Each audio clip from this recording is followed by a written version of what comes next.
Welcome to the WINGIT call, April 25th, 2016. One thing, I sent you an email. Look at that. Now, please lead it off with the invocation so that we know where to go. All righty. Father, in Jesus' name, we just ask your blessing upon this time, upon every person listening, upon Jerry, Iko, and Art, and whoever else participates. We ask that wisdom comes forth and that the blessing of God brings hope in the heart of every single person that hears this message. In Jesus' name, amen. Amen. So I'm going to do a little housekeeping, house cleaning, however you want to look at it first. Excuse me. I have been given the privilege to release the 800 numbers when it comes time. And this is what I'm going to do. I'll tweet them, and yes, the recording started, and darn it, the disclaimer. Not attorney, not a CPA, not a financial advisor, anything talked about on this call. Please do your own due diligence and verify the facts. We're not held responsible for any decisions that you make, and the rest of the disclaimer is on the website at thewingitcall.com. I've been given the privilege of announcing and tweeting the 800 numbers when they come out. This is what I'm being told. I'll post them on my web at thewingitcall.com. And I just want to say, whether I liked you or not, I would never, ever use 800 numbers as a leverage against you to say, if you don't do this, you're not going to get the 800 numbers. That is just plain wrong. What we're going through is for the benefit of humanity, not to be dictated to by or talked down to by saying I'm not going to give you the 800 numbers if you don't do this. All kinds of wrong. So whether I like you or not, I'm going to tweet them and post them when I get them. So I just wanted to say that.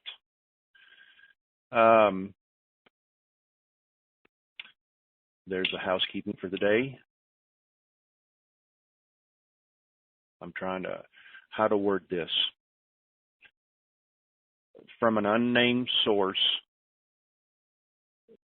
the redemptions have stopped for now because we're extremely close to what we're waiting on. I want to bring that in here. So that being said, Art, would you like to do you have anything to add? Sure. Everything is looking very good, as you said. And we thought we would wake up to this today based upon the information we heard. I heard a little bit ago that they're now looking at sometime after 2 p.m. Central Daylight Savings Time. Of course, we've heard this many times before. So I guess just everybody pray it is so and that we get what we are looking for. Like Jerry just said, it's very close and has been. Certain things have to happen or have had to have happened, and I think certain things have. Some things may not yet. So just hanging in there, and we're very close, and we'll all be at an exchange center somewhere. But Jerry's going to send us there. So there's 800 numbers, I guess. Is that the only way they're coming at us, an 800 number, or do we still expect that Wells Fargo will send an email for the General 64 group, or have we heard anything in particular on that aspect? I have not. Not to say that they're going to do that. I've been given the privilege, along with some other people, to send out the 800 numbers to everybody when it's time. Yeah, okay. we'll find out in due time, that's for sure. But well, nothing else really out there to contribute as far as it goes. It's all done, and just waiting for that final word. That's all.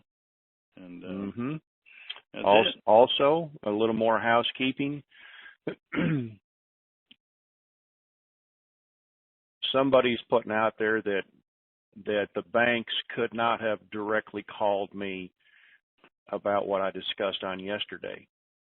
They are absolutely right. The banks did not call me, but an unnamed source said, "Would you like to talk about this? We're getting pretty close." I said, "Absolutely. These are some new banking procedures, and so this is what I brought to you." So I would like to address that. What I brought yesterday is the latest. This is streamlining the process. Would you rather hear how they're going to do it rather than walk into it cold and go, what do I do? Where do I go? I'd rather know a little bit before I got there.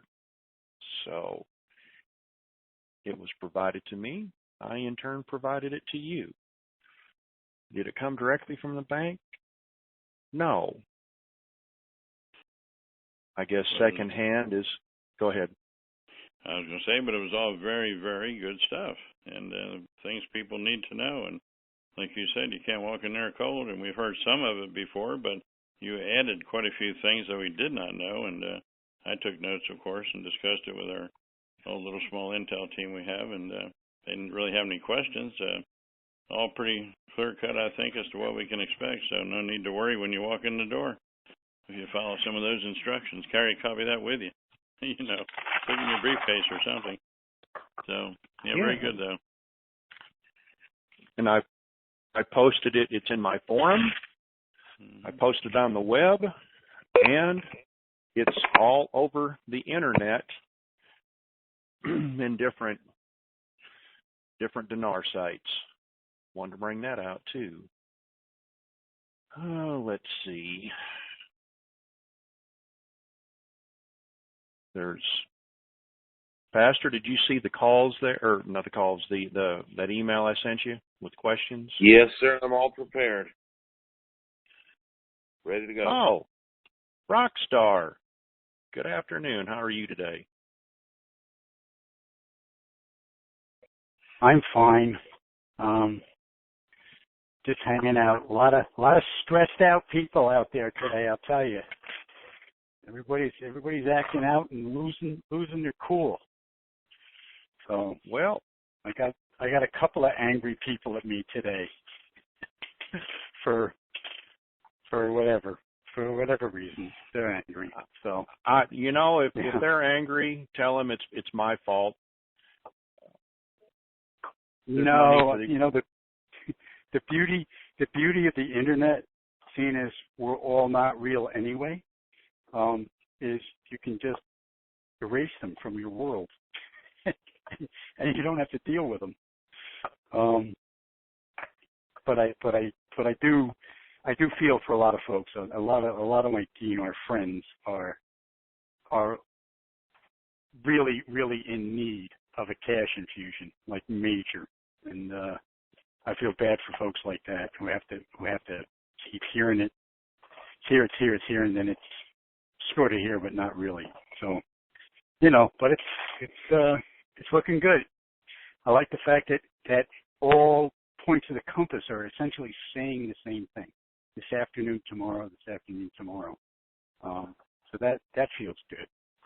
And I like that they did put out through one of our principal contacts the procedures for the exchange. I hope that helped people. I know a lot of people were stressing out about that too, because they were concerned that the banks were trying to put one over on them, and hopefully this gives them a little bit of confidence, because they'll know what to expect. So that's about it. No, there's no other intel today that I'm aware of. So moving right along. Pastor, can you take the first two questions here? I need to send a text and maybe answer them. I need to send a text to somebody, see if I can get them on the call. Certainly. Iko, will you help me and answer them?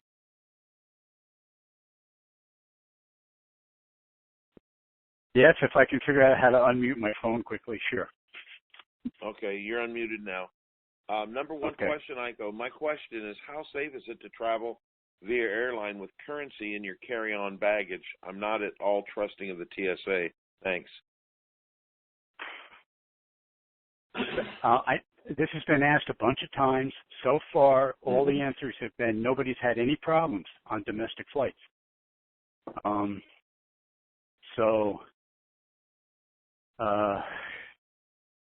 You might get an asshole TSA individual. Just ask for a supervisor. It's perfectly legal to carry this currency around. It's a collector's item, as far as they're concerned.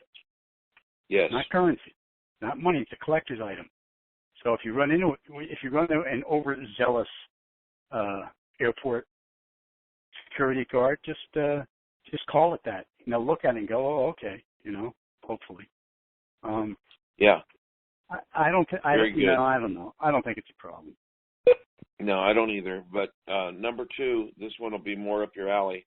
Pastor, I'm still cautious. Yes. you gave me a good answer for that question. Remember what you told me about the postage envelope and all?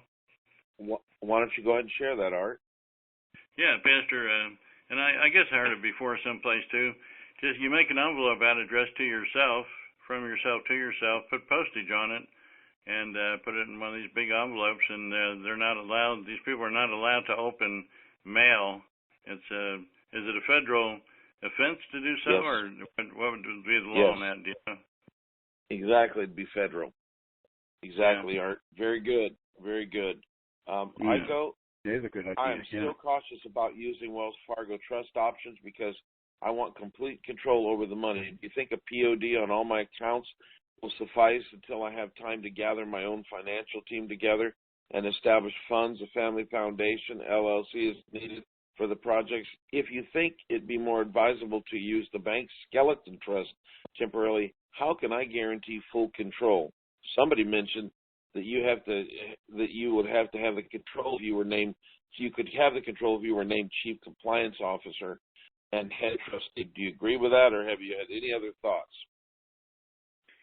Okay, I am going to use skeleton trust. My attorney said it's fine because he's then going to go in and develop 14 sub-trusts underneath that.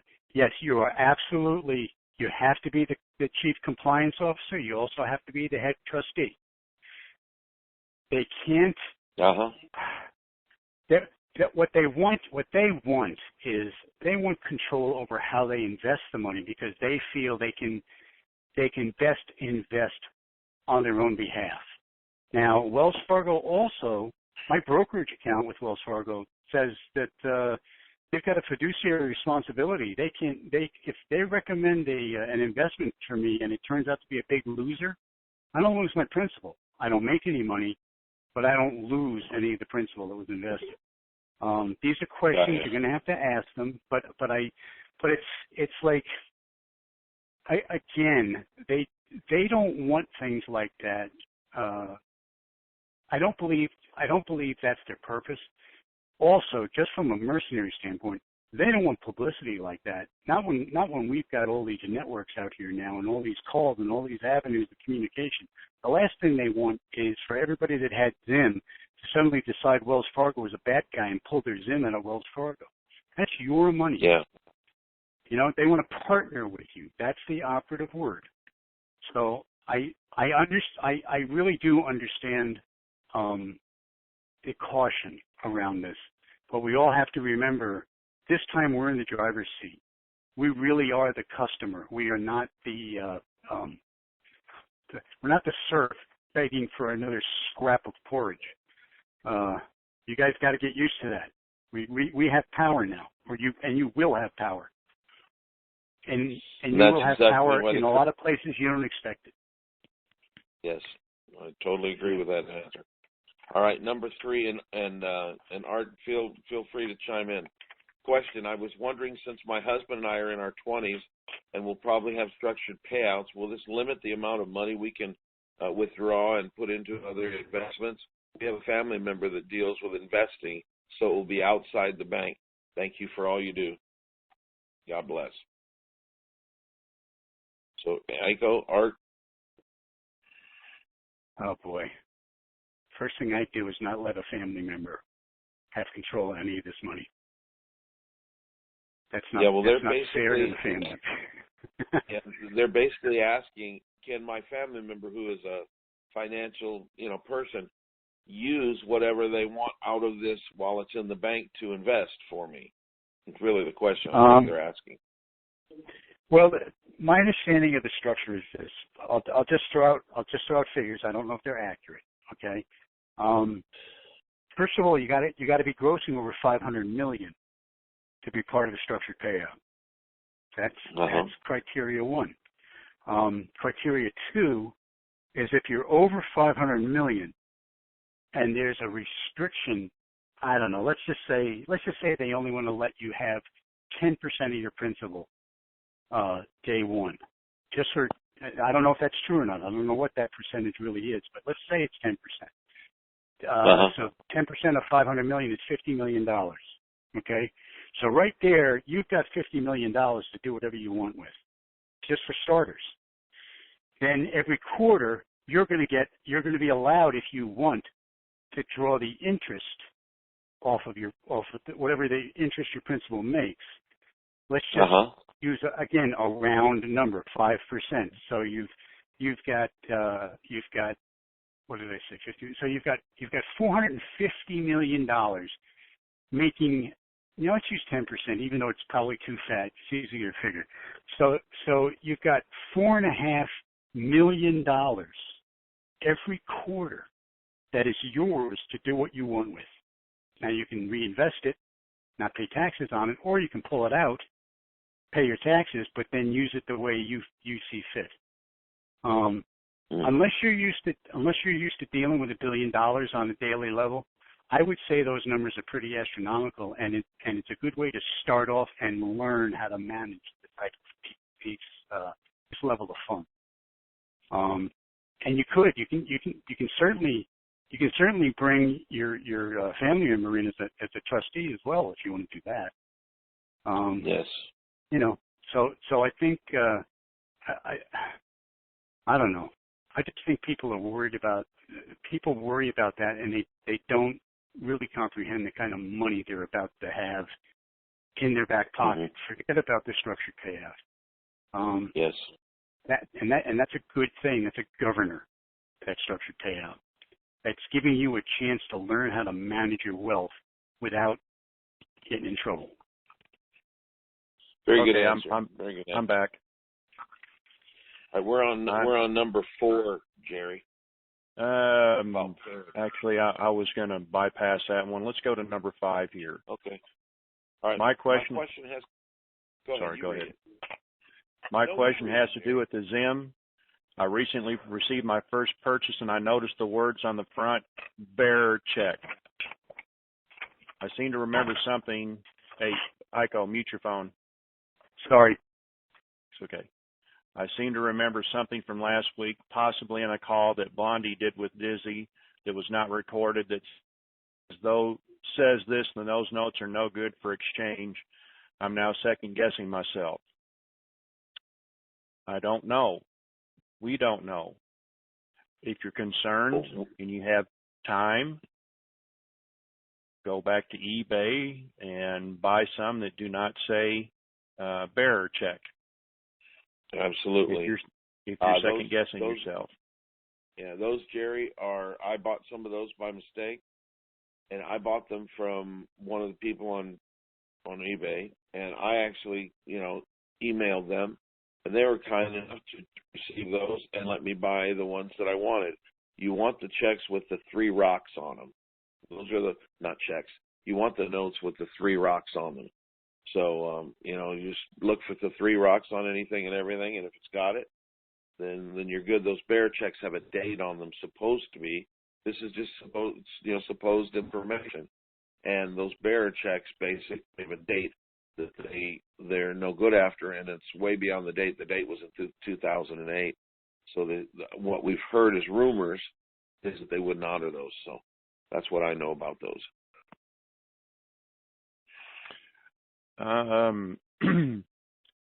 Number 6, my question is, we have been hearing the Zim holders, I do not have any, would be the first to exchange. At one time, they would have the first 36 hours, then it was 6 days. If that is true, this is the last week of April, and the rates will start down on currencies as of May 1st. What does this mean for the rest of us denarians?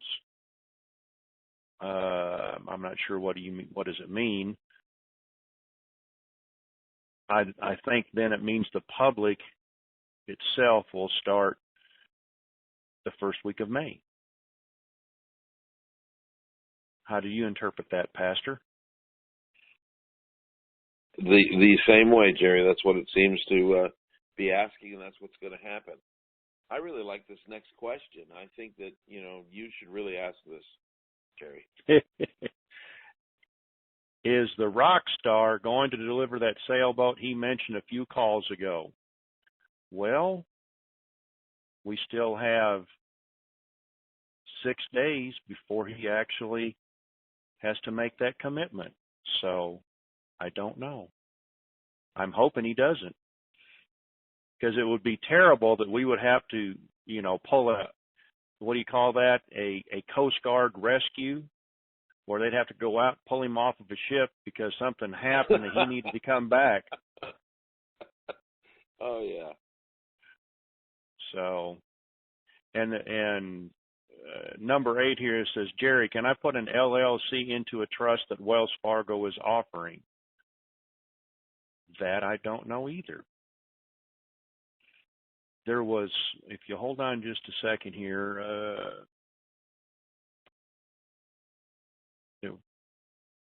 go ahead and take number 9 there, and let me find this question, Pastor. All right.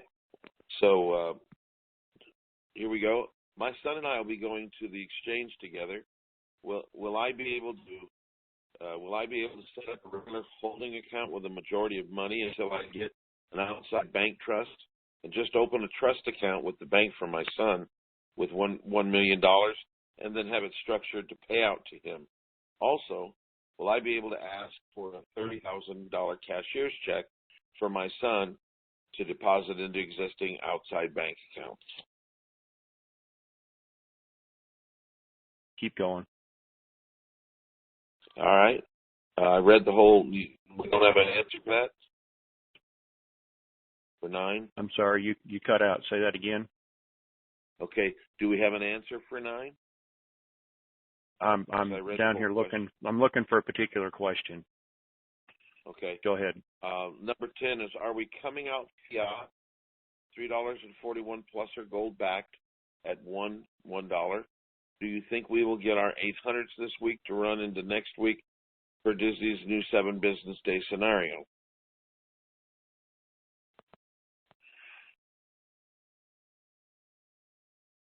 Okay. I found my so question. We're going to come out Okay. Well, go ahead and read your question. In regard to the shelf trusts that are being, it should mean skeleton trusts that are being offered at exchange. 1, is Wells Fargo intending to name their institution as trustee? I don't think so. Is it possible for the grantor to be named as a trustee as well as a beneficiary? I don't think so, because the trust I have, a beneficiary and a trust, you can't be both at the same time. A trustee cannot become a beneficiary. You can't go down in pecking order, but you can go up in pecking order, and I believe a beneficiary can become a trustee, but not the other way. Am I the only person hesitant to allow the bank to be named trustee even in a revocable trust? And my thoughts. I'm not sure how the skeleton trust is working in that situation, so I don't know. Here's another question. We keep hearing about skeleton trusts at the bank. I have read about those, but understand they are called agency trusts and are kept under the bank's identity, but you, the depositor, keep control until you've decided what next. My only concern and question is that I want complete control, period, so it remains for me to find out if that is possible. I do not want banks to be a trustee or a compliance officer or anything but a custodian under my control. I believe that until I see one of those skeleton trusts, it's hard to give an answer like that. But I don't believe you're going to lose control the way that you're thinking. But those are some great questions to ask when you go in, and these are one of the things that we did address yesterday. So, Pastor, I found this is like 25 and 26. Yeah, I'm looking there. for. I'm there. And let's see, number 30, I was told that the skeleton trust to be set up by the banks would be controlled by the bank with them as trustee. So we would have to get their permission and approval to move any monies to other accounts or anything else we might wish to do with our money during the time of getting your head screwed on straight and choosing what direction to go. Do you know if this is true? I do not, but I don't believe that they're going to be in control of what you just did. They're offering skeleton trusts so that if you get another trust set up that you like, then I believe you can move it over there. So that gives you control. This is all subject to change until we get in the bank and find out exactly what's going on. Mm-hmm. Why don't you do number 31, Pastor? All righty. Okay. Number 30. I can't see number 31. No, really. I'm going to go to your first.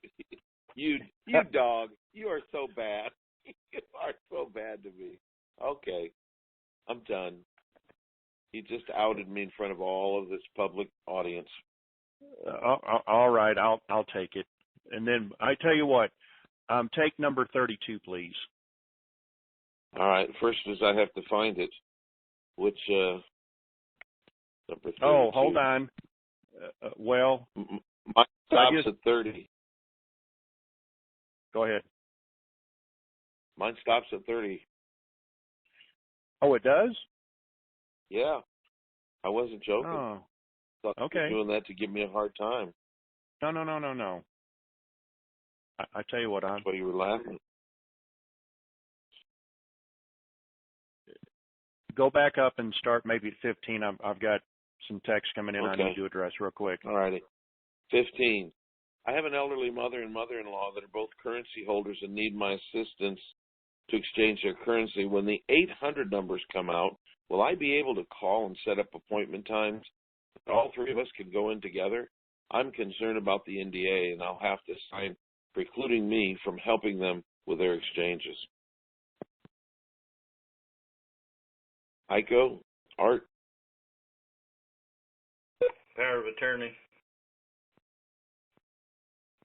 So explain that, Art.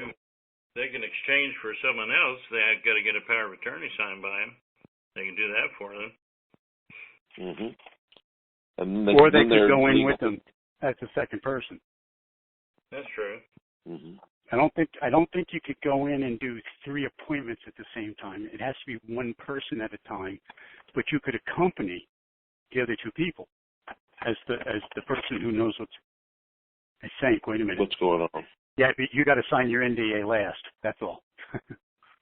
Mm-hmm. Okay, so that's available, and I'm sure that they'll work that out for you. Yeah, I was going to say All right. there's got to be a workaround for that. Yeah, they're trying to help people. They're not looking for technicalities to so that they can keep you away from exchanging. They're looking to help people, so they're gonna do what they can do within reason. At least that's that's what I think. Just practical thought. Number 16, if I exchange into a bank shell trust, how will that affect the transfer of funds into my master's trust that I won't be able to set up until I have the RV funds?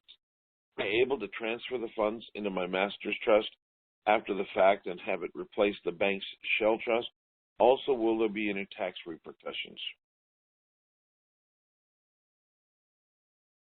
Guys? I'd say Okay. it's not a problem to transfer. There won't be any tax repercussions on the principal. There will be tax repercussions on any interest earned in between the time you set up your skeleton trust and you set up your master trust. And probably, well, my understanding is what my attorneys are doing is they are restructuring the skeleton trust. So that original trust is always there. It just gets restructured. Very good. That's a great idea. Great idea. All right. And that question 16 has been asked, many times. People, you can tell they're concerned about the skeleton trust, obviously, and they already have a master's trust, so that's exactly what that trust is for. It's to go from one skeleton trust into whatever trust that you set up or you have. So as long as it's a legal trust, I'm sure the bank's not going to have a problem with it. They can accommodate you. Number 18, my question is, if you have vehicles in your name, can they be moved into a trust after getting it set up so that the trust own them, removing the liability in our personal name?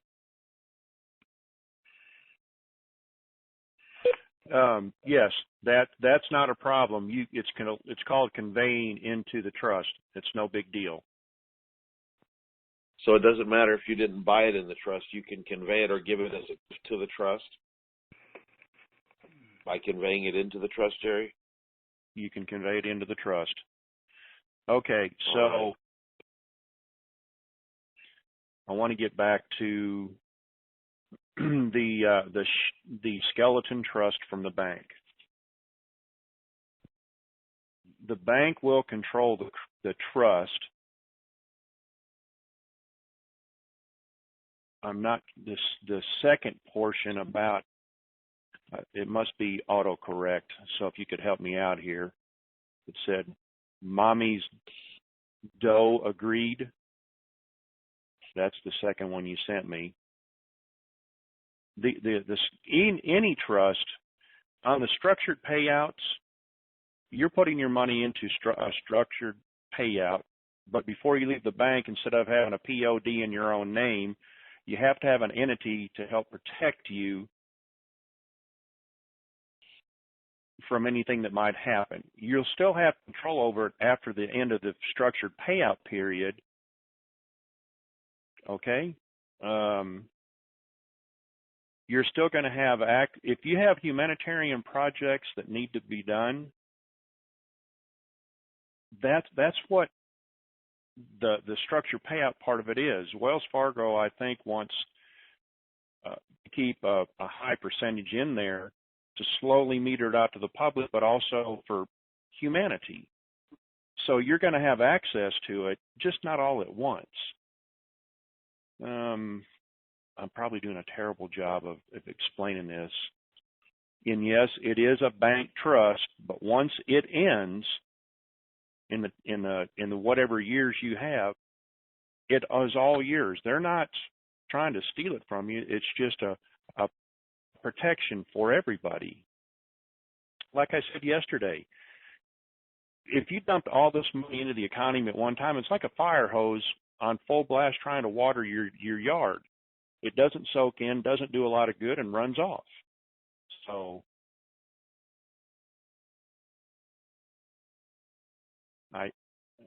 here we go. Yes, structured payouts lock up money for an agreed upon period of time. There's still there's no need to worry.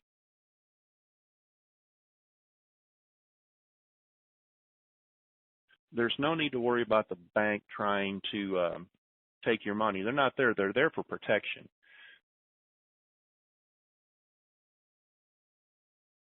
Okay.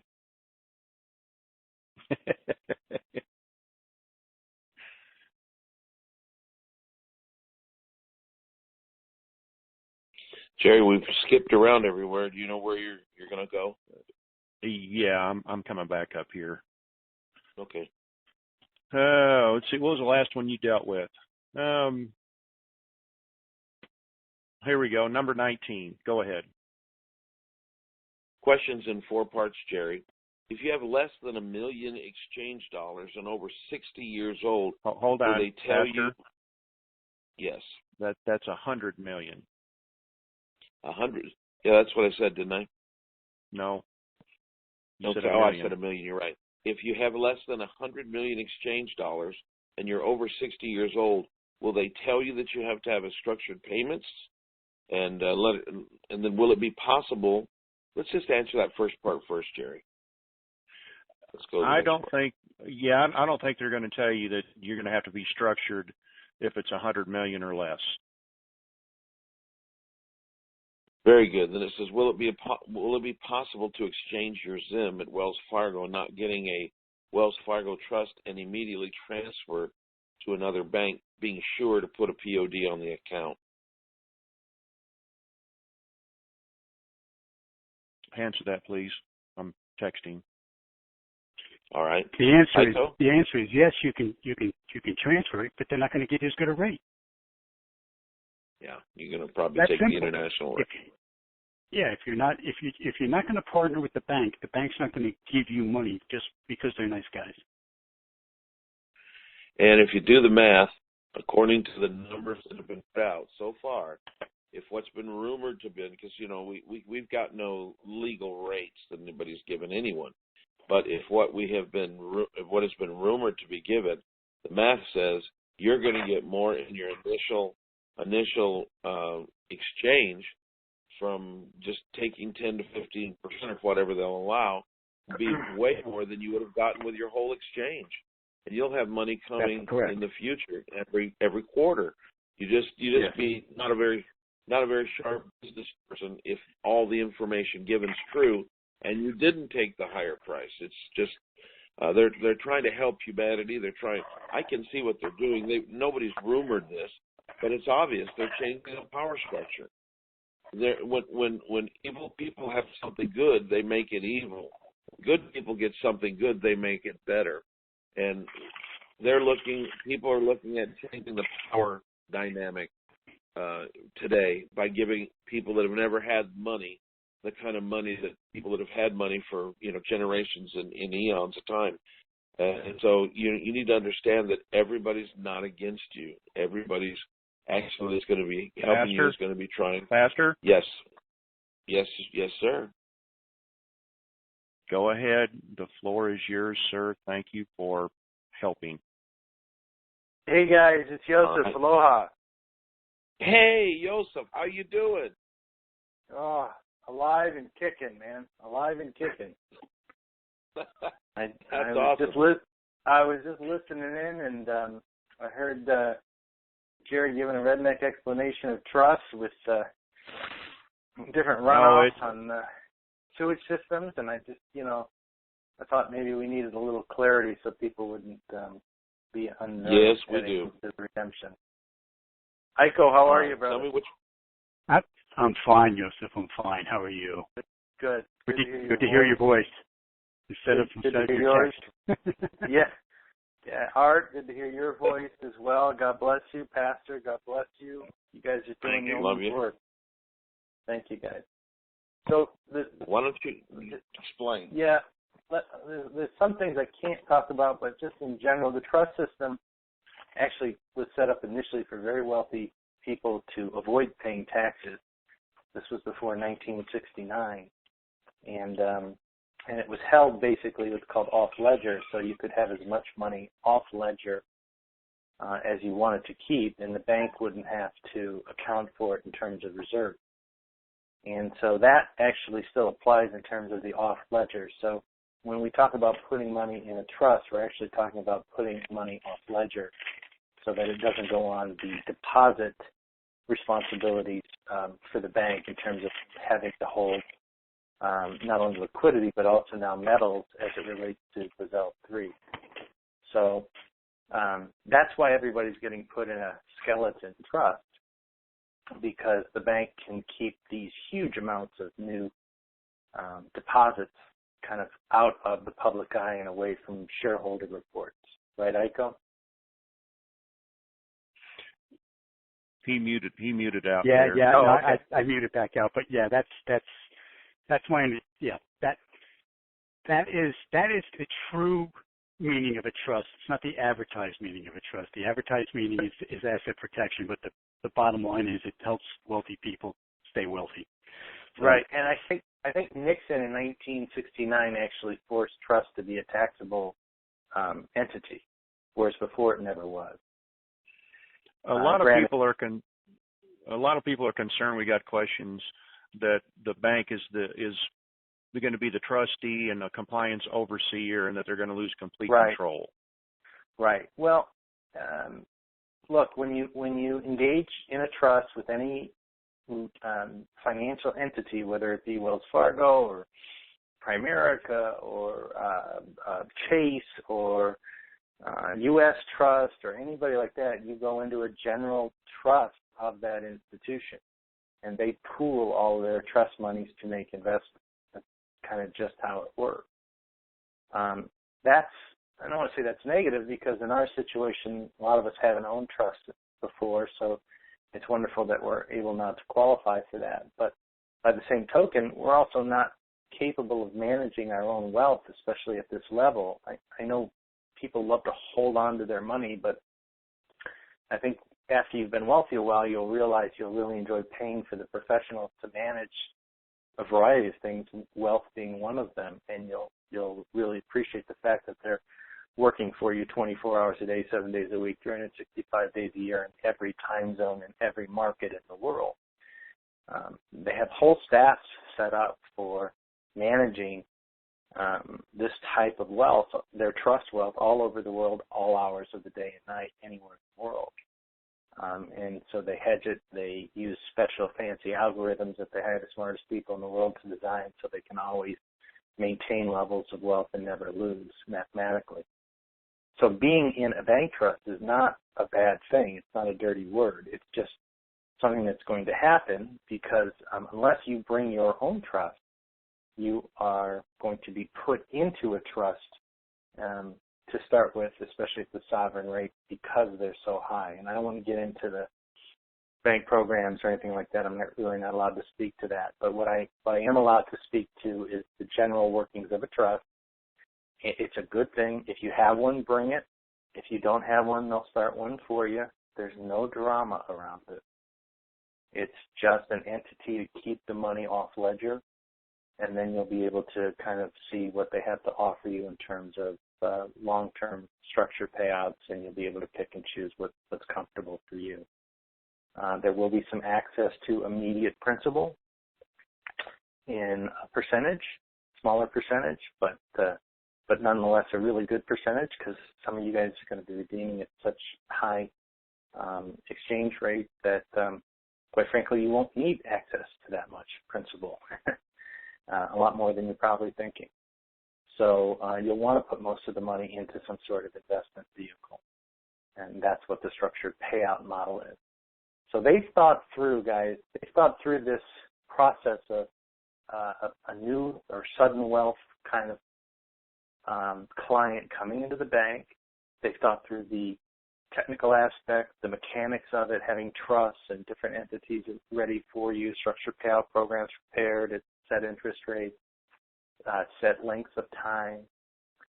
They've thought through the emotional process of this, how you might be a wide-eyed deer in headlights initially, and to work you through that. They've have answers to all your questions. Remember, they've been doing test exchanges on real people and going through and seeing what kind of reaction people have, don't have, what kind of questions they ask, how many cashier checks they're asking for. So they really know what's going on in your head even before you get it. Okay? And then once you're there, it'll be a real seamless and easy process. All you have to do is just kind of follow what kind of pathway they've led for you. And the trusts are there, as well as the structured payouts are there for your principal protection, also for your immediate access to capital and paying off bills and getting some credit apparatus to do some spending. But ultimately, there's no struggle. So if you're looking for struggle or you're creating drama, which I'm hearing in all these questions, stop. It's just inefficient. It's a really beautiful and easy process. It will take you anywhere from 45 to 2 hours, 45 minutes to 2 hours. You'll cruise right through it. It'll be joyful and easy and simple, and you'll wonder why you ever worried at all. So I hope that answers some questions, Jerry, and kind of eases the concerns of your audience.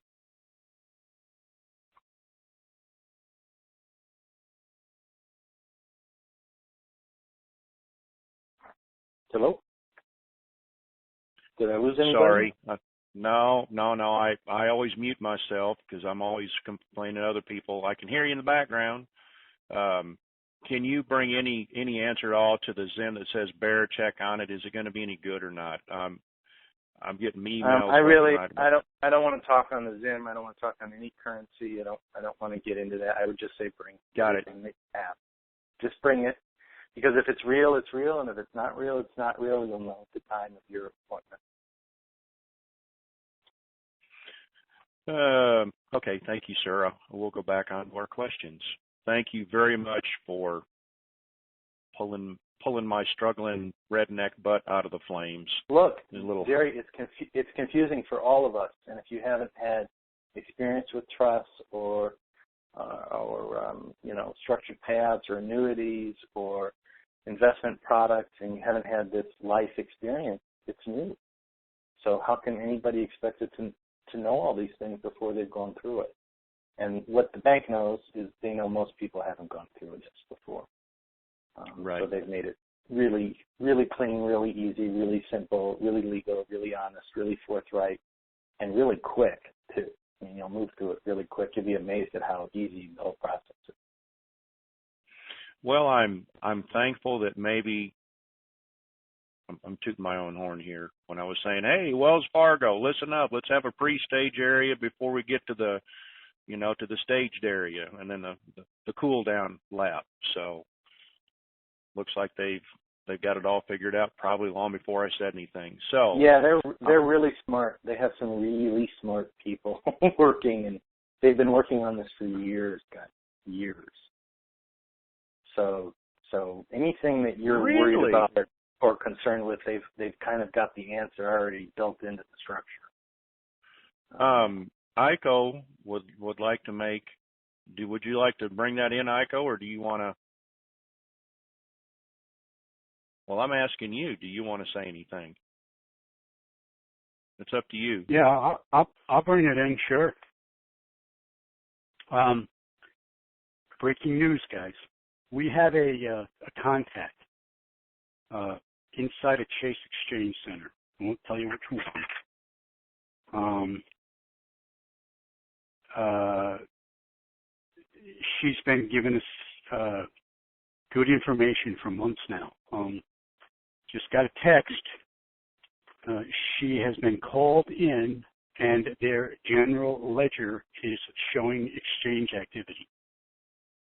So when she logs into her computer system, she can see all the transactions that occurred nationwide today.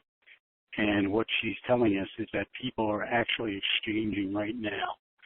I am sure they are VIPs because we haven't gotten 800 numbers, anything like that. But you got to remember there's a difference between an exchange and what people were getting called SKRs. SKRs were basically non-collateralized loans from the bank. They weren't actual currency exchanges. And she's claiming these are actual currency exchanges. So yippee yappy and yahoo-wee. All righty then. Thank you very much. So here is question number 20. What takes priority at a time of a person's passing? A will, a trust, or POD? I'm not an attorney, but I'm going to take a shot in the dark by saying, because this is how my trust works. A trust, if you have my particular trust, I don't even have to have a will because things are already laid out. When I'm gone, it automatically rolls over to my compliance overseer successor compliance overseer is how mine works. Oops.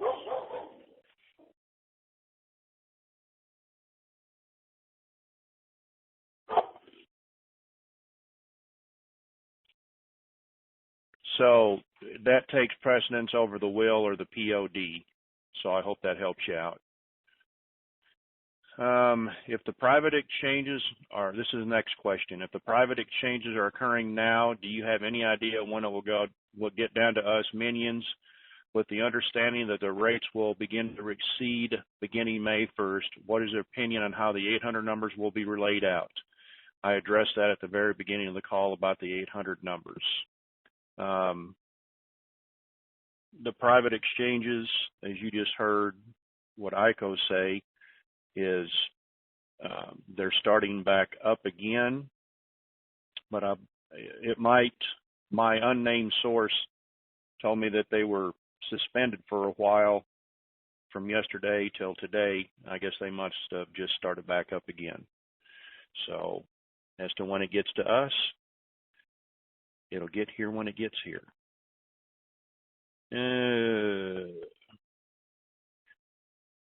Let's see.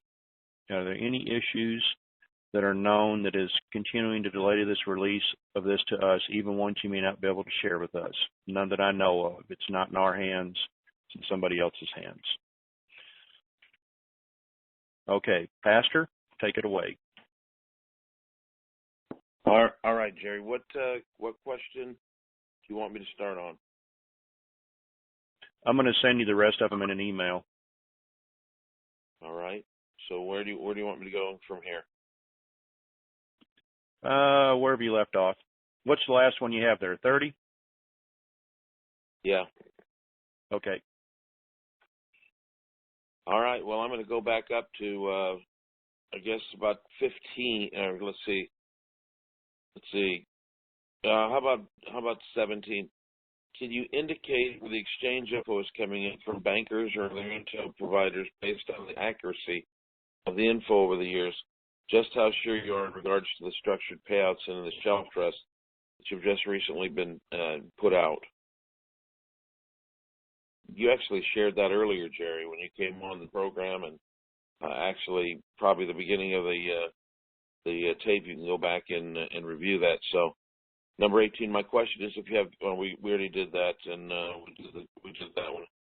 So we did 20.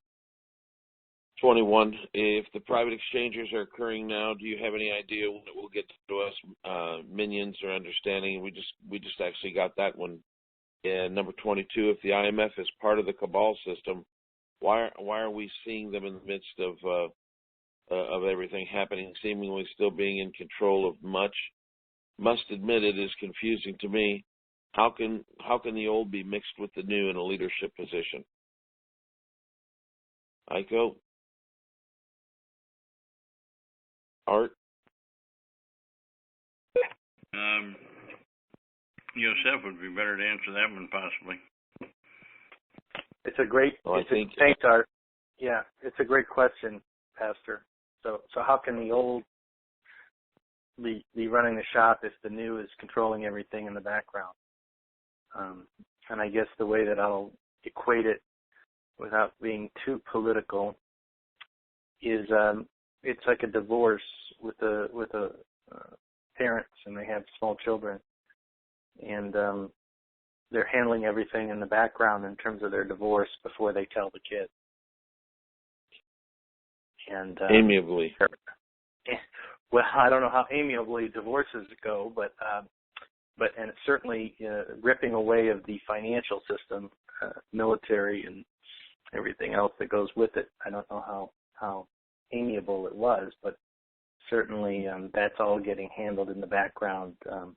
Much of it has already been handled, and there will be a point in time when they will tell the kids. And I don't mean to reduce your audience, Jerry, to children. And just people, if kind of they knew what was going on behind the scenes, might panic, and they don't want people to panic, including the current election cycle. So they are slowly working through things and trying to create the the least amount of friction in the transition from old to new government, as well as old to new currency. Very good. Very good answer. So you're going to be here with us? I'm sorry? Are you going to be here with us to help answer some of these questions? I'll answer anything that I can answer, sure, lovingly. Okay, I thought you were off on the side with Jerry. The question is for Iko. Are you still watching the stock markets for indications of when the plunge protection runs out, or is the stock market still too manipulated to indicate anything? How much longer do you think the markets will be propped up? Does the stock market have to drop drastically before the revalue of currency? That's really a great question for Dizzy on Nancy's call. I'm no longer watching the stock market. I'm watching transportation, shipping, commodities. I'm watching that end for indicators.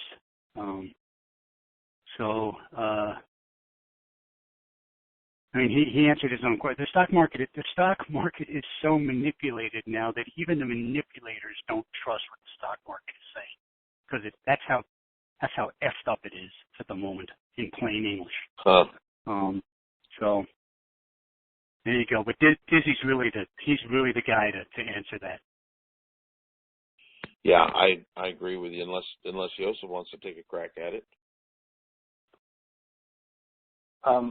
The only thing I would say is a lot of the turbulence and market adjustments that had to be made have already been made, including the digital computer systems of all the major markets in the world over to a completely different software, tested, secured, encrypted, protected, firewalled, literally firewalled, like the Great Wall of China firewall. All right. We've already had that shock and adjustment. That's really good to know. Very, very comforting. What question are you at, Pastor? I'm just starting the new ones. I just got it. Try number 32. You want to do it? Okay. 32. Yeah. If the bank is going to structure a 20-year payout, it seems like we wouldn't be able to invest humanitarian funds in a capital project, only opening projects. For example, we couldn't build a school, but could pay a school's light bill, or couldn't we buy a farm, but could we only buy bags of grain each year? Is this correct? No. And I think the next question will also tailor into, let me read that. If it is our money and the bank is releasing it slowly, then can we use these funds to collateralize a loan from the bank or then buy a farm or build a school? If the bank won't do this, then it must be a structured payout of the bank's funds and not our own funds. If it's the latter option, will the bank provide a written guarantee for a flow of funds? And I think Joseph had already kind of talked about this. I believe, isn't it, if I'm wrong here, straighten me out, you're going to have access maybe through a loan of your own money. If it's a bigger one outside of what you have, your initial access to your initial principal. So you're still going to have access to it. I'm drawing a brain fart here. Joseph, can you help me out? Well, I think for the early, redeemers here that are getting the higher rate, I really don't think you're going to have a problem needing loans or lines of credit for things of this nature. There will be plenty in the kitty from what you exchange to go do whatever you need to do initially moving forward. And I'll just kind of leave it at that. There'll be more than enough. So don't worry about getting access to your funds. They've thought through everything you would need and given plenty of ceiling room so that if you do need more later on, that it's there for you in liquidity. Thank you. Number 35.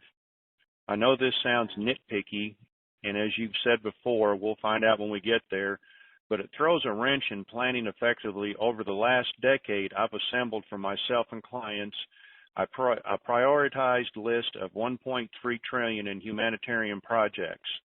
With the ZIM structured payout news that has emerged over the past month, many of the capital projects may need to be removed from the list: building schools, hospitals, desalination plants, and other infrastructure projects. I don't think so. Those are on their list of humanitarian things they want to do. So I don't think you're going to have to take those off your list. That's what the humanitarian projects are all about. So,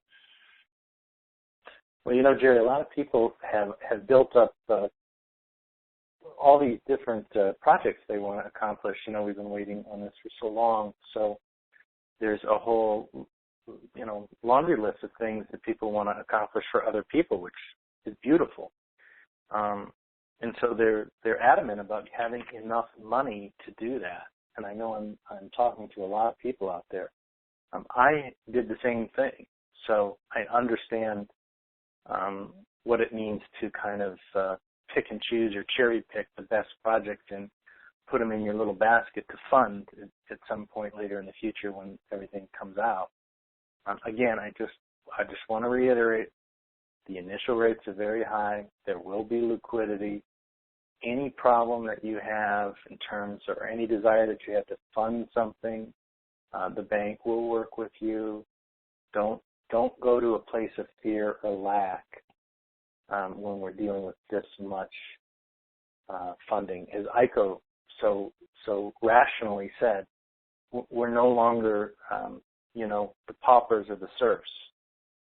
We go from the back row of the bleachers to the box seats behind home plate, and we become kind of I don't want to say new royalty or new elite because that's really a bad term, but we become very relevant within the bank's eyes, given our new liquidity capacity, our new capital capacity. So they will bend heaven and earth to make sure that you get what you need. And so really don't go to a place of fear when you start thinking about funding projects. Besides, even all these projects that you have and that you've accumulated over the years, all that compliance is going to need to be refreshed. There's a period of time. You're going to need to go over and see who's doing what. Is it still viable? Is the government that in the country you're doing with still there and still agreeable? So you're going to need a period of refreshment time for your compliance.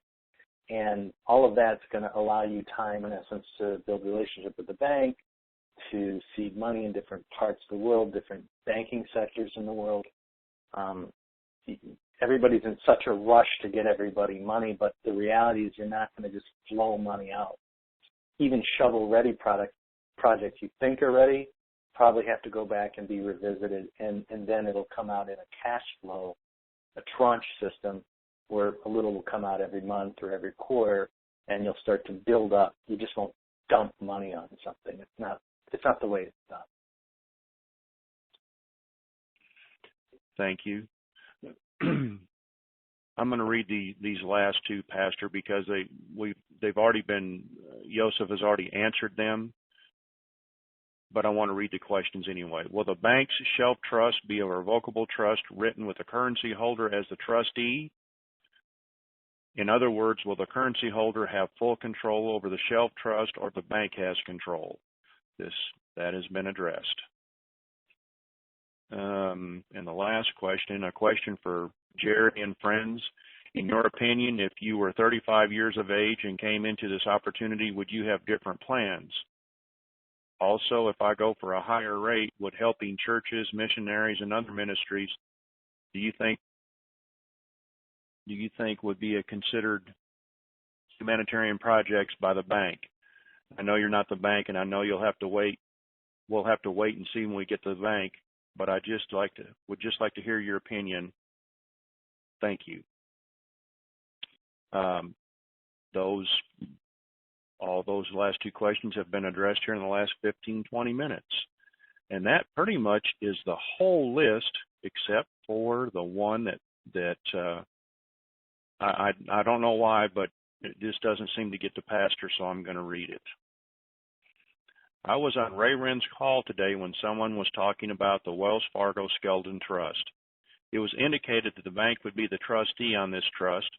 If this is the case, I will not be using this skeleton trust because I want to be in control of our money. Your call on Sunday night was awesome. Thanks so much. Can you shine some light on who is the trustee on this skeleton trust at Wells Fargo? Well, we've just addressed that. So that takes care of all the questions. And that one has been addressed in the inbox there. So we're going to take a couple of callers here. Chicago, Illinois, 773. Come on down. Hello? Yes, sir. How you doing? I know that a lot of stuff has probably been addressed, yet I am a newcomer, and I don't want to be redundant or repetitive or anything of that nature. I just have one question. Someone recently brought me into the knowledge of this situation, and I was just saying or relaying to them that those of us who have come in late may not have had that much money to invest in getting the foreign currency, etc. How much would you think would be a comfortable amount if you're late in the game like I am and you're really just trying to put a rush on this so that you too and the people that you care about can benefit from this situation?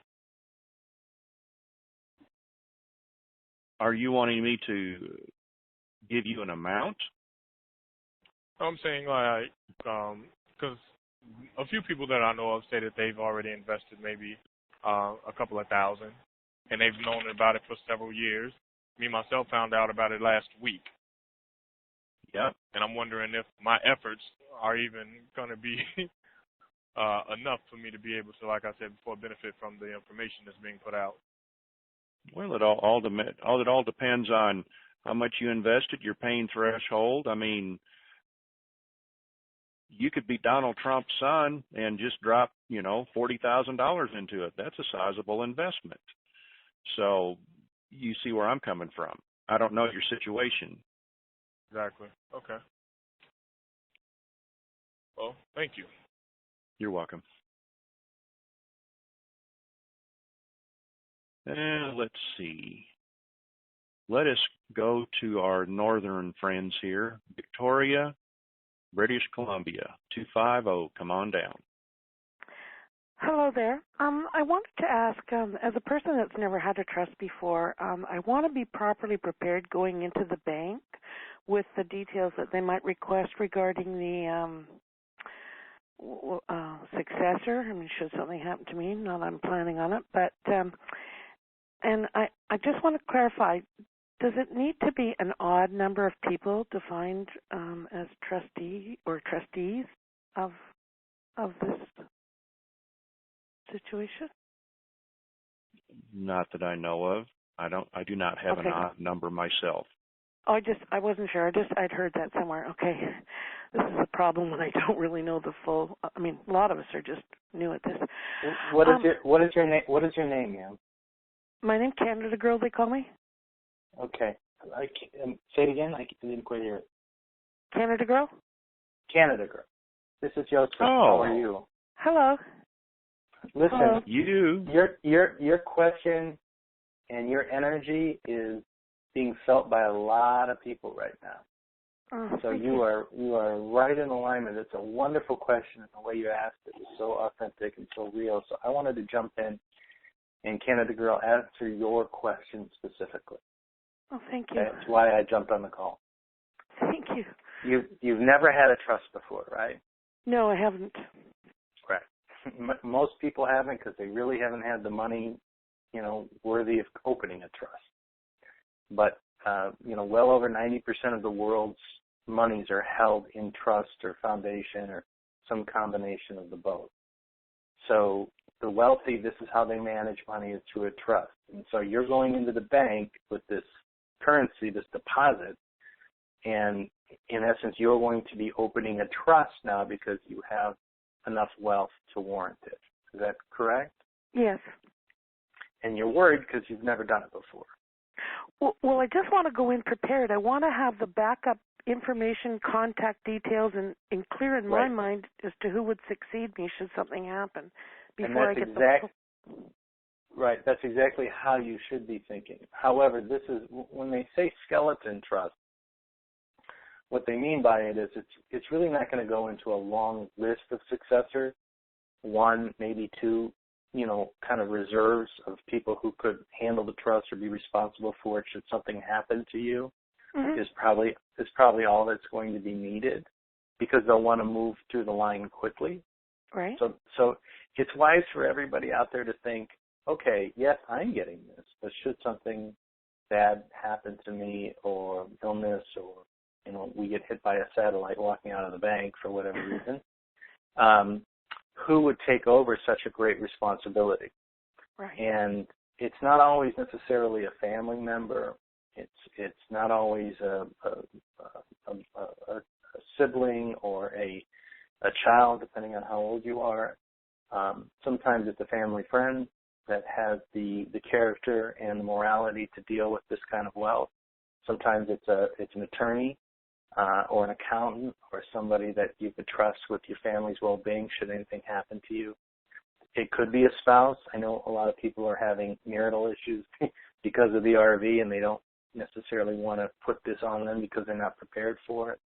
So it's wise for everybody out there to think through maybe a list of successors, maybe 2-3 deep, so that when you are asked who might take over this trust if something bad were to befall you, that you do have an answer and that you are prepared. Right. Can I just ask you a little bit more? Sure. To go along with this. Okay, so if we could just sort of walk through this in simple terms. Say I had two children. If I had 2 children and each child had a child, so I have 2 children with 2 grandchildren. So say, for example, my 2 children were going to be named trustee, and something happens to me, then the grandchildren, would they move from, if the children were beneficiary presently and they stepped into being successors, would then I be able to move the grandchildren up into beneficiary position? Okay. All wonderful questions, all relevant questions. Do I start with my children, move my grandchildren up? All great questions, but these are all secondary questions. These are not skeleton trust questions. Okay. The skeleton trust question is, if something happens to you, Canada girl, who takes this trust? Who controls this trust? Correct. And if something happens to them, who do you want to control this trust? And so they'll put a line of succession. They'll lock it in. It'll take 10 seconds, and you'll give them a phone number or an email address or a permanent address, and that's it. And then you move on the line. But you'll then take that holding trust, that skeleton, bare bones trust. You'll then take that trust to your attorneys or your law firm or your accountant that's also an attorney and deals in these matters, and they will then put flesh on the skeleton, so to speak, and think about multiple generations, how you might do sub-trusts for your grandchildren, your children separately. And then it also at that time, because it's a revocable trust, you'll be able to change who the successor is if you have a change of heart after you get out of the bank as well. Oh, thank you so much. I just want to make sure I've covered my bases and have the details right on a paper with addresses, contact info, etc. So there's no delay, and I looked organized and prepared.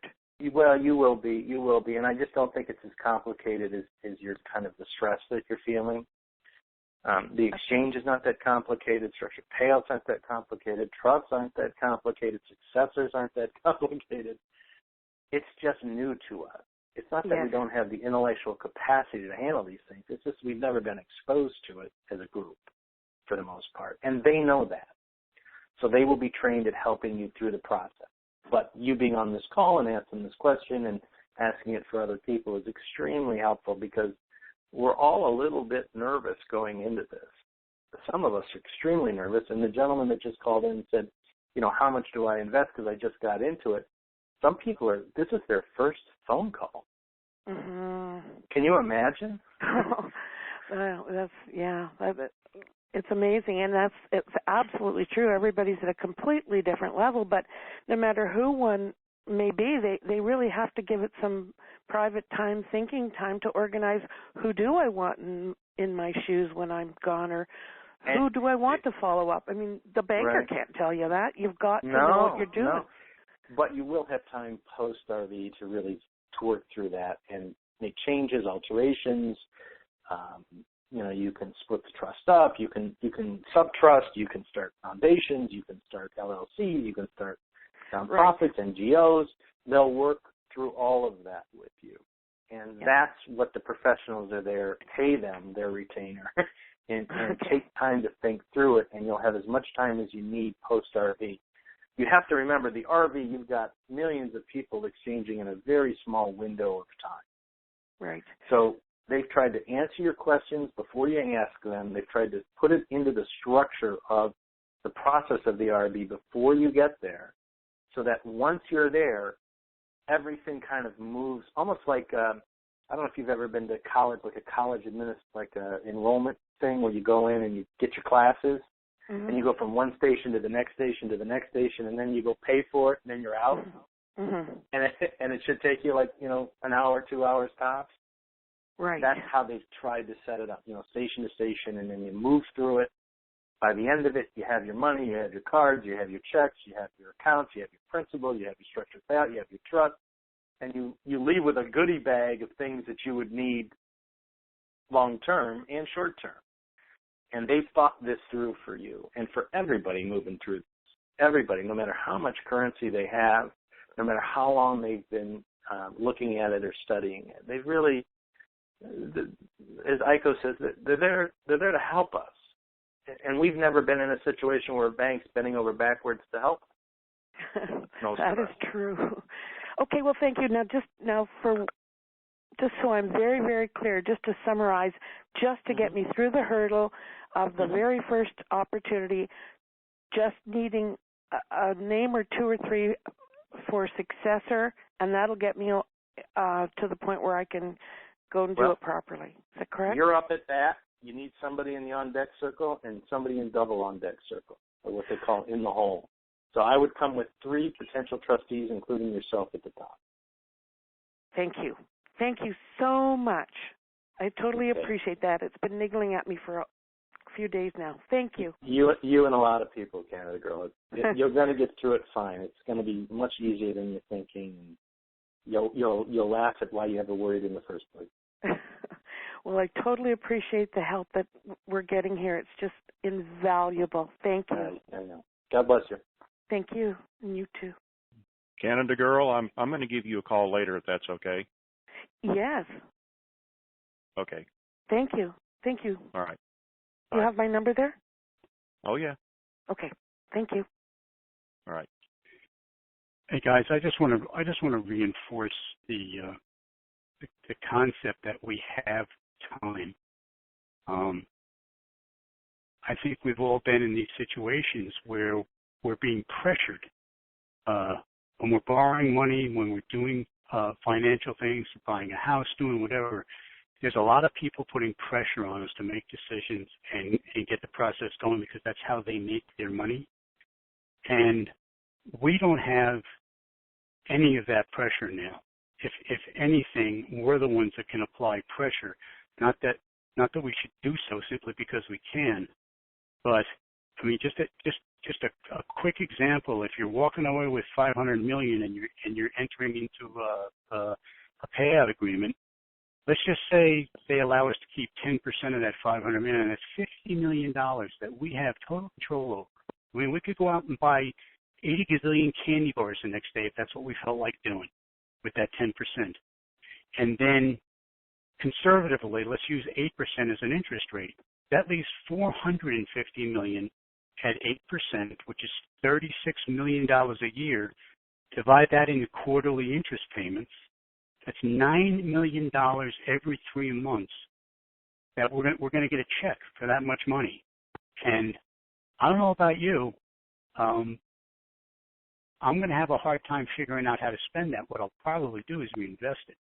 But my point is we don't have to do anything. What Wells Fargo has done is they've set it up for us so that we can take a step back and gather our wits, get ourselves together, start looking for a professional team of advisors. There's time to do that. And that's what this skeleton trust affords us, is that time. There's no pressure. In fact, I plan to sleep for 48 hours over the next couple of days after the ERV. You can't, I can't stress that enough. And I know it's foreign to a lot of us because we've never been in this position before. But it's there. That's a real thing. That's something you can count on the day after. You suddenly have time to contemplate and to really sit with a decision. Sit with it for a week, sit with it for 2 weeks. Attack it 20 different ways. Test it out. Ask your advisors, ask your friends. Don't feel pressured to be somebody that you're not yet. You're going to be that wealthy person. And the longer you take and the longer you accept your role as a beginner, it's the old management term where fast is slow and slow is fast. Going slow will yield you much better results down the road than if you rush at everything and try to get it all done too soon. Thank you, Iko. Our next caller, Linesville, PA. Might be around Iko over there. 4, come on down. Oh, Jerry. Hello to Iko, Yosef, Art, and the rest of the crew. I understand the structured payouts, and a structured payout for me would likely take care of my family for generations and my projects.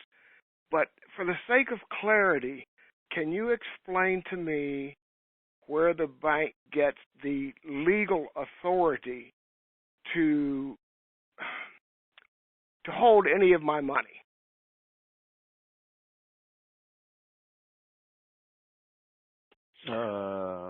Well, if you enter into contract with the bank, which is what a structured payout is, you're giving them that legal authority.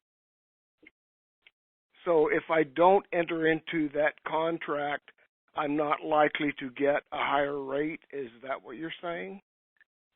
It's a good question. It's a fair question. I cannot answer that question, unfortunately. What I can tell you is that anytime that you invest with any kind of investment house, or you make Charles Schwab or Merrill Lynch or anybody like that, and you provide them funds to then go manage and work, you're in essence giving over control of your funds, your money, your principal, to them to manage and do with what they want to do. So I'm losing, in essence, I'm kind of losing control of what they do with those funds or how they invest them? You make a commitment with you partner with a bank to grow your money. And the question is that bank that you're partnering with, wherever you redeem, whatever bank you redeem with, is that bank worthy of your trust for your money? So that you feel like you're making a decision forward instead of being forced into something on the spot. Is that about right? Okay, so is that bank in a fiduciary position where they're obligated to do what is deemed best for me? Well, the people that are redeeming your currency, whatever this power source is out of China, whatever this massive asset base that's coming in and liquidating, their hard assets so that you can have this blessing now, is trusting the bank with that transaction. So logically, wouldn't it make sense to also then trust the bank with your next transaction? Because if the people pay for it, that are paying for it, trust the bank, maybe you should as well. Okay. That gives me a little bit more clarity. Yeah, it's a tough one because we're so used to protecting our money and keeping it close to the vest. But, sir, I can just tell you that when you go in and you see what they're offering you, it'll quickly come to your head that oh, this is really almost a spiritual happening, and that if they're going to take your physical currency and digitalize it and then offer you a product to grow it, protect it for a period of time, not forever, but a period of time, and they'll give you some access to principal right away, some cash, right, a lot of it. Okay. You'll quickly understand that, oh, maybe this process is a lot safer than anything we've done in the past, and maybe it's not business as usual. Because who else is going to give you those kinds of dollars because you're holding a piece of paper? Right? So if we're looking at this as a standard transaction, and I understand there's some standard elements to it, banking, structured payouts, trust, these types of things, these are all standard mechanisms of modern finance, yes.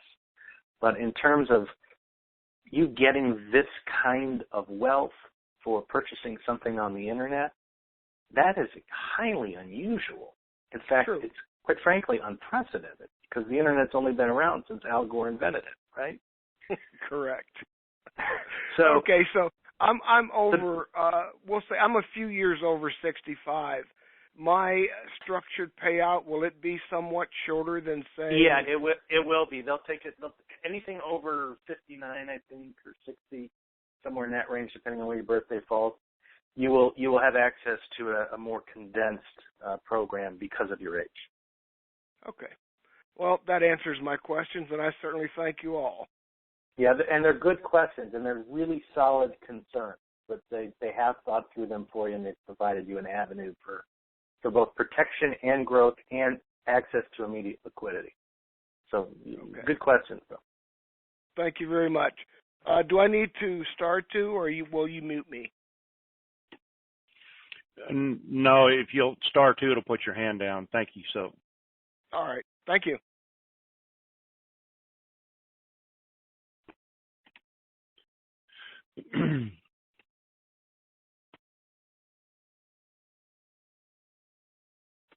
Let's see, computer's slow here.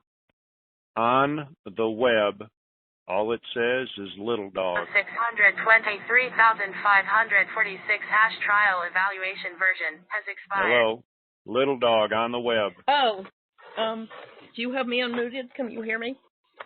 Yes, I can hear you. Okay, great. Thank you. Okay, let me get back to my notes here.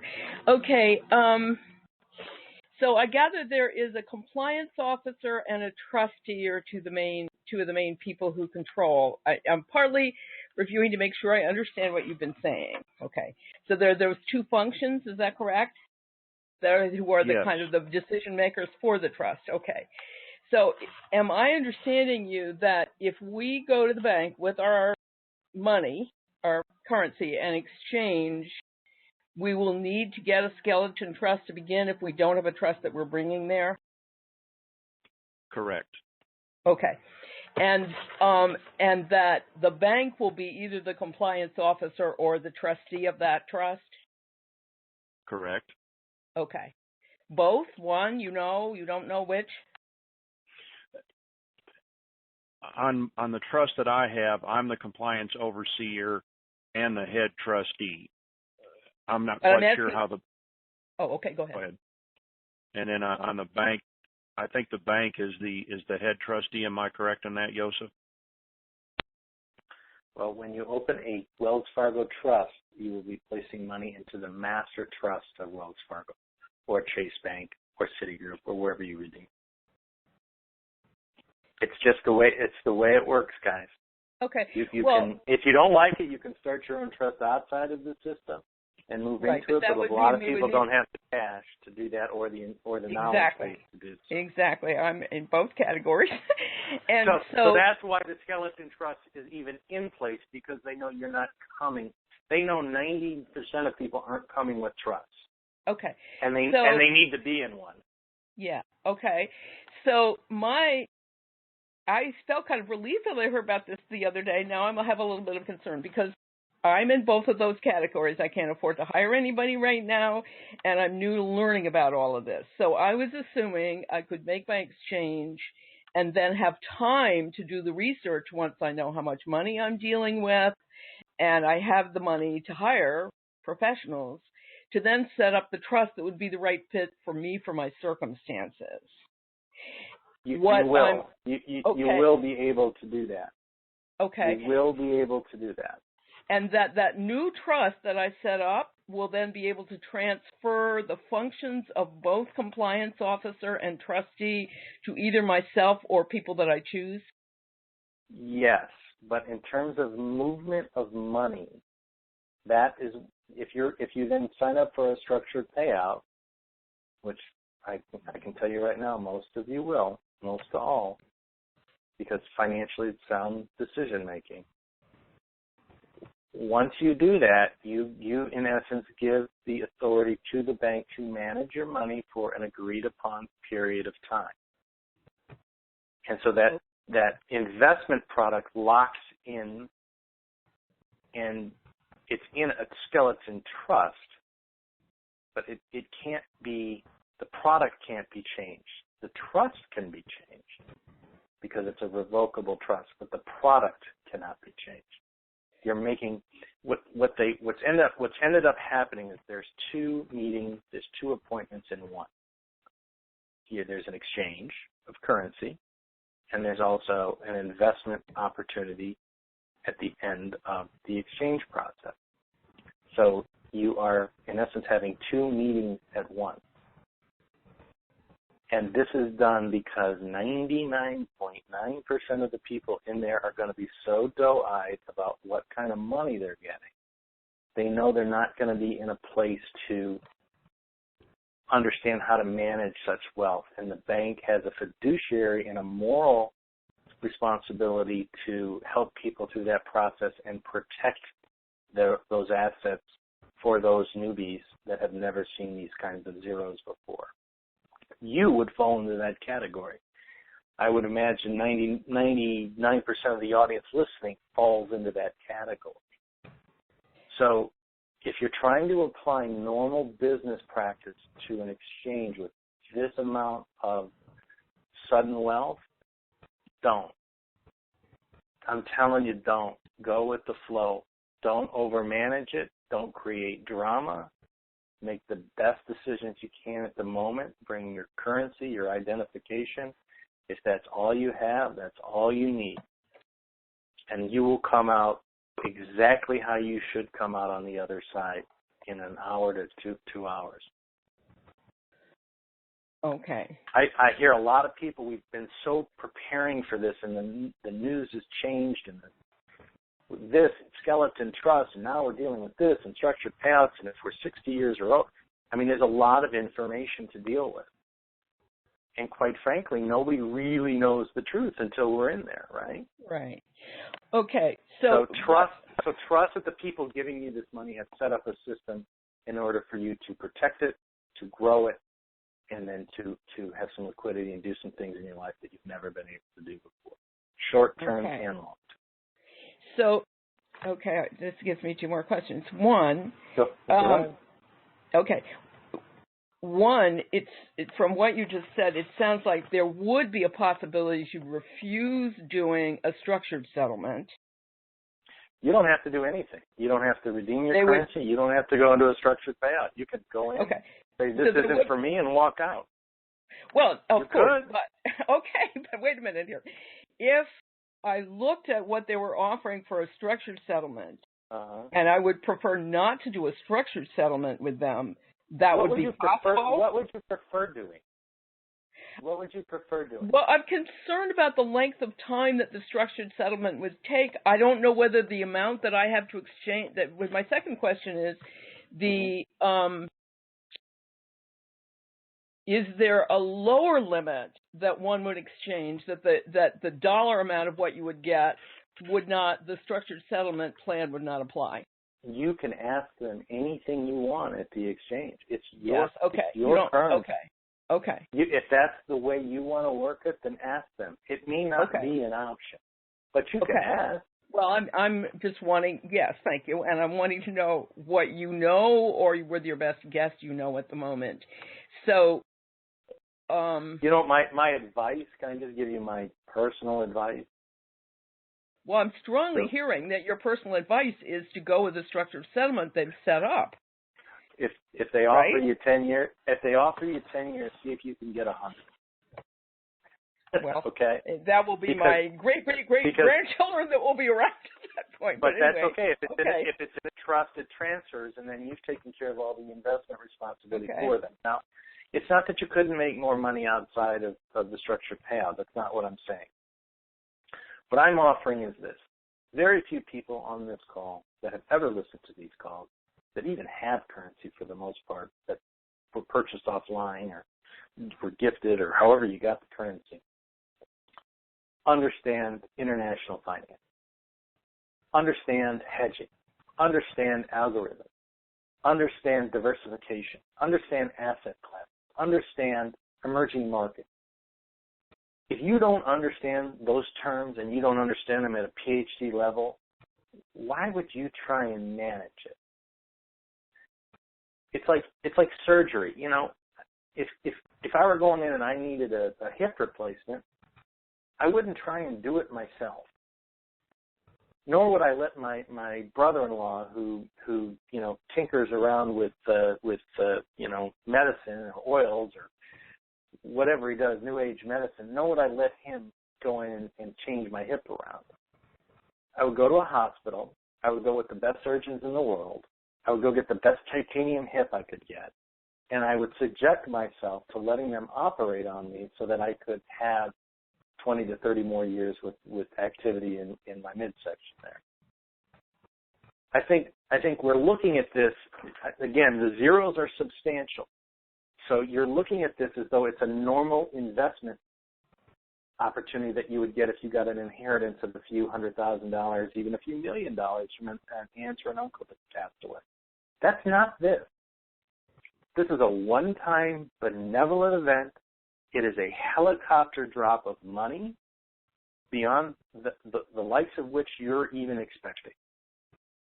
So why would you want to burden and task yourself long-term with the management of that money?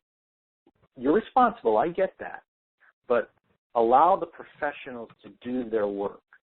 And the banks have the systems and the makeup to do this. And if the banks are giving you this kind of money, then chances are they're probably also the best ones that are trained to protect it, grow it, and get you what you need long term, regardless of whatever your philanthropic business needs, real estate you want to buy, people you want to bless, foundations you want to start. I'm trying to get you out of the mindset of how you're going in there. You're going in there approaching it like it's normal business. It's not. You're getting a gift. The gift is enormous. And the gifters have set up the entire banking system, a new banking system, I might add, with new bills and new dollars and new concepts so that you can have this money long term. Personally, I will go in and I will ask for the longest structured payout I can achieve at that time. Not because I can't make more money elsewhere. I can. But because I don't want the burden of having to every day check markets around the world, every day learn more about asset classes and minerals and new technologies and investing in stock and diversifying into equity. I don't want that burden. I want to help people. I want to get money out. So I want to offer you a different consciousness going in there instead of trying to manage it like you just got an inheritance of a few $1 million. It's not that. I didn't mean to make you an example, but I think it's a good pathway because your questions are extremely valid, but I think you're looking at it myopically instead of in a macro kind of way. It's like, gosh, they changed the whole central banking system for little old me. Gosh, they're willing to exchange at these high rates. Gosh, they're willing to offer me structured payouts that I couldn't get on the street, in my local branch. Let me ask one more discrete thing, and then I have a comment. Yeah. I think it's the only discrete thing. What would you guess would be the shortest term for a structured payout? I've heard anywhere from 2 years or 18 months, even as little as that, depending. Those are on the lower numbers. But if you're going to be one of the first, wave in here in these really high rates in the first week, I think you're going to be looking at a 5-year minimum minimum, which is 60 months, right? And Okay. what I want to offer you is the consciousness of look longer than that, because it's an opportunity to both exchange and handle your investment one time, right, in a 2-hour period that sets your family up and protects your wealth long term. Okay. Well, Because your I want to safest place to have your money is with the bank that gave it. Okay. I'm just Yes. saying. Yes. Okay. Well, this gets to my comment, because I think this is probably a comment that applies to a number of us that are listening and are involved in all this. Right.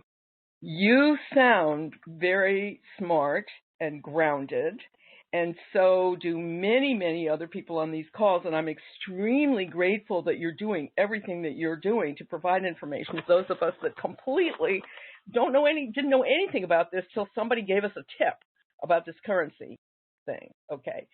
On the other hand, you're talking about a huge shift in a banking system that has derivatized itself to the moon and back, that, you know, all the other research we've done has shown us not to trust them.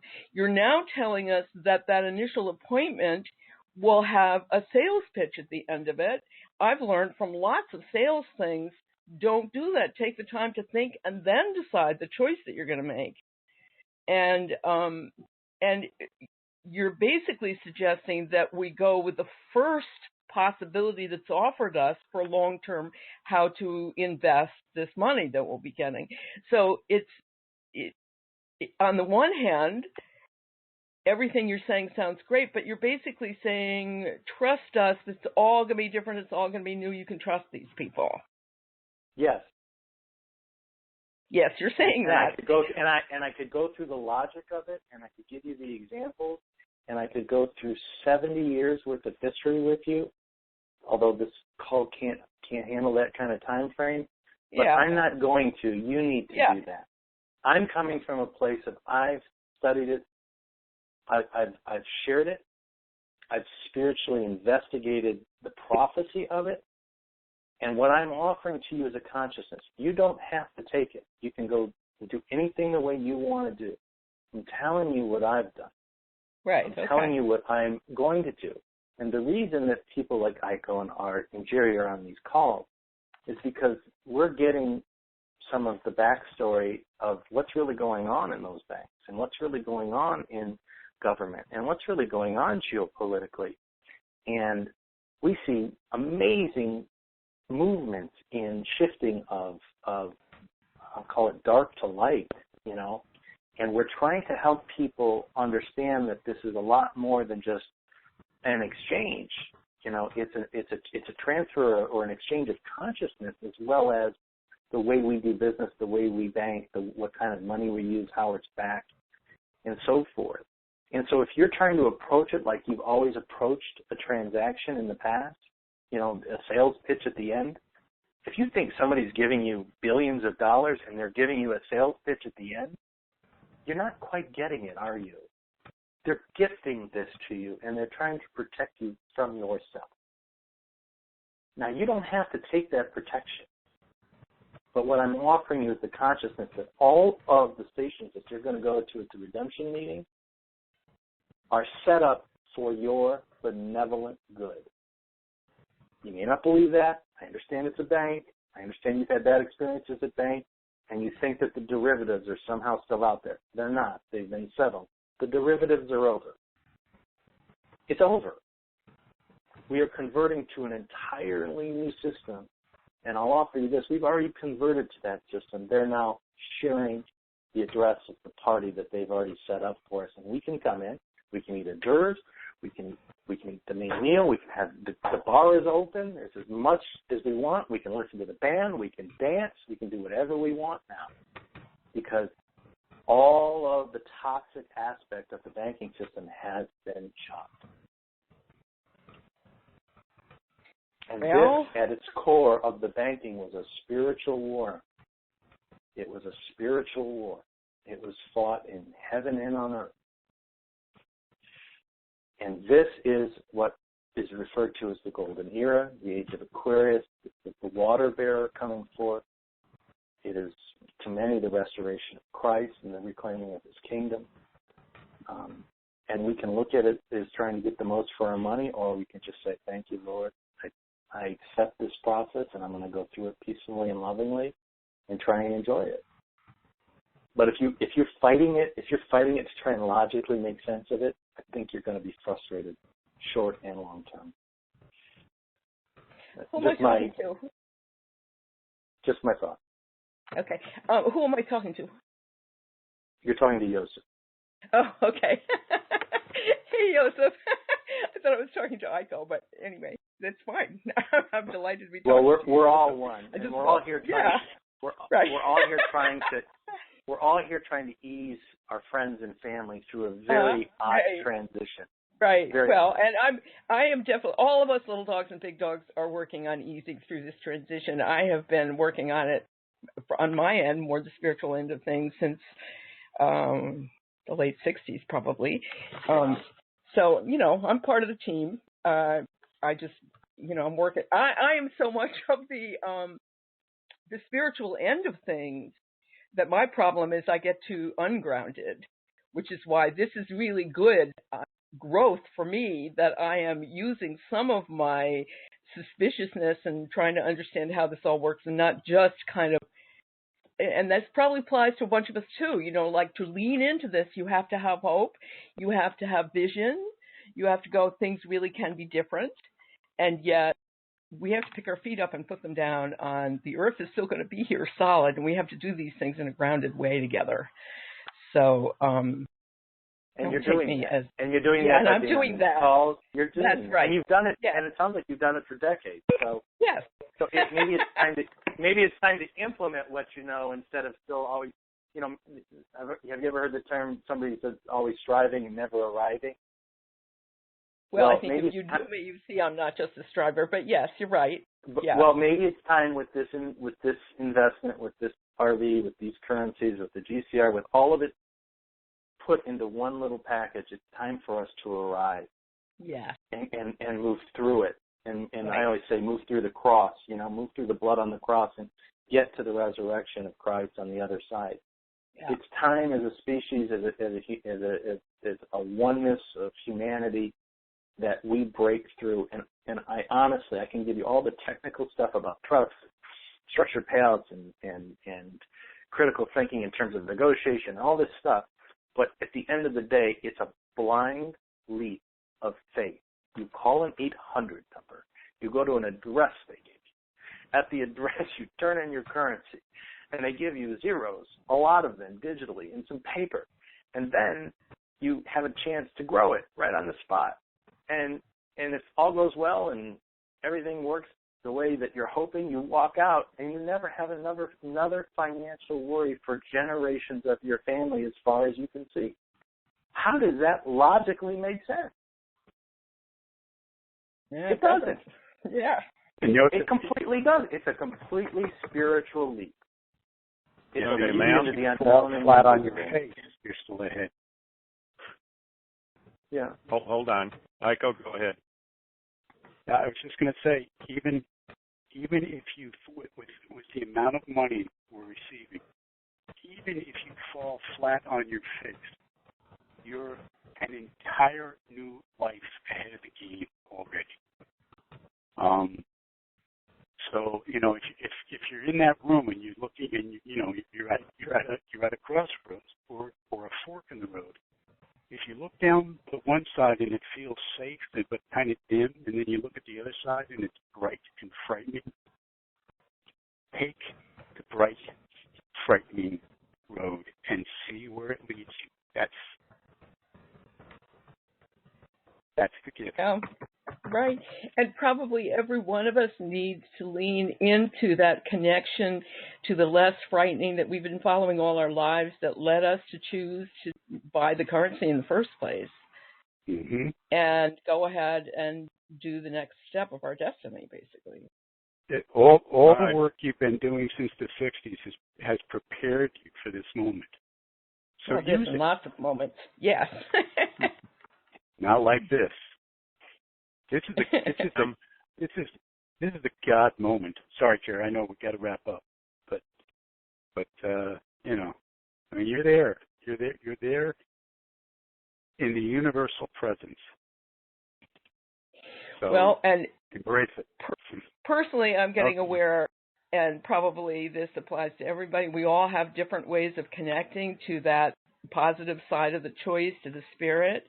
And I'm aware that I need to take this conversation and really be in what you could call prayer with what the truth is inside of me. And we each need to do that and then go ahead and pick our feet up and create the world that we want for ourselves and everybody else. All right, ma'am. Thank you very much. Okay, thanks, Jerry. Thanks for doing these calls, Jerry. So somebody tweeted a question, is it just structured payouts for the ZIM? I think I can answer that. I believe it's going to be structured payouts for the other two currencies also. So, and as to the structured payout system, I don't know. This is just what I've heard. So that being said, oh, and what was the other one? I'll think of it here in a minute. Anyway, it's been a great call. Joseph, thank you for coming on. It's very enlightening even for myself, because some of it I had forgotten about. And thank you for bringing your knowledge and everything. Well, hopefully I brought love, because that's all really you need moving into this. Is just love, and get to a loving place. You're looking for car keys that are already in your pocket. The event has already happened. It's already happening for people, and it'll happen for you. And it'll be easy and abundant, and it'll just blow your mind. It will just blow your mind. And in that moment, when your mind is completely blown, Jerry, and hopefully even before you get to the moment, I really encourage people to surrender to however they understand their higher source, to lean into their spirit for guidance, call on their angels for wisdom and direction in moving forward, regardless of what's put in front of you. And most importantly, surrender. Just surrender to this love, to this gift, to being alive and being human and having breath and a soul. Our soul is more valuable than any zero that we redeem for, guys. It's beyond understanding and beyond measure, the human soul. We embody the Spirit of God. We are part of God, holy. We're not incomplete. We're not imperfect. We're perfect and complete in the Lord. And I understand that going through Jesus Christ and his leadership and perfection was the example for us all to follow. He was the first to die, and I have this blessing in my life and have shared it with others, including these calls, because of Christ and his sacrifice for me. And if I've done nothing on these calls, I just hope that you hear the love in my heart for Christ and the Lord and God, and that somehow, some way you come back to him. If you've left him, just come back. Just surrender and come back. And that's all I have to say. Thank you very much. I was going to say that I'm going to have no issues working with the bank. It has to be parked somewhere. Why not go with one that can handle the blessing that's getting ready to be put upon us? So they're already set up for it. I'd say if you were looking at the curve, they're probably ahead of the curve. No, they are ahead of the curve. And having thought this thing through, we've just got to get past the old stinking thinking from the neck up that banks are here to harm us. That's the old system. The new system, they're here to help. So that's with all our projects. And once you see how many zeros are to the left of the decimal point, it'll be a no-brainer. Anyway, I want to thank everybody for coming in and making the call. But I believe we're going to end this and say thank you to everybody. So here we go.